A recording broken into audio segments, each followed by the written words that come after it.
My African-American friend Jerry Perry's in Orlando, and I love that brother more than I can tell you. And he gets grace, and we've done 2 or 3 grace conferences together that were kind of sideways, a race conference, doing our best. Because we all know we're sinners, and we all know we repent, and we all know that we're loved. And this is what Jerry Perry says, and you can remember it. You will run out of sin before God runs out of grace. That's a promise. And even when I don't forgive it, I don't believe it, and he's not speaking, and it's dark in my mind, I know he's trustworthy, and he has promised. But that's not enough, is it? There has to be more than that. I've got trustworthy friends who want to help me, but don't know how. I've got trustworthy friends who want to give me financial gifts for Key Life, but they don't have any money.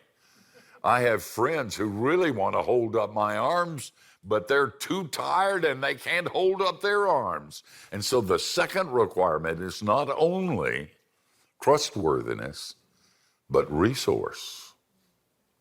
Resource. It's very important when you're walking in the dark that you remember who God is. You remember the book of Job, when Job had it? A lot of silly things are said about the book of Job, how wonderful and pure and godly he was. And he said, if you slay me, I will trust you. Well, he said that, but it went south after that. That was the last spiritual thing that he said. After that, he was complaining and kicking against the goats and telling God exactly what he thought. And by the way, Satan came in, and God said, have you seen my servant Job? You know where I want to live? I want to sin just enough so I'll be on the side so God never says to Satan, listen, it's all right, Jesus has forgiven me. So that God never says to Satan, have you seen my servant Steve? I want to be under the radar, and I want to sin at least twice a day to make sure that kind of thing doesn't happen. And then Job says, I've had it with you, and I'm going to question you, he says to God.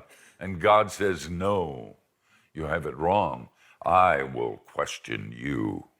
And at the 38th chapter began a series like, where were you when I created the world? One question after another, at the end of which Job said, oops.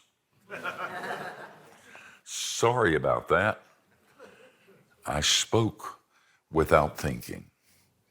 Say, God, show me what you showed Job.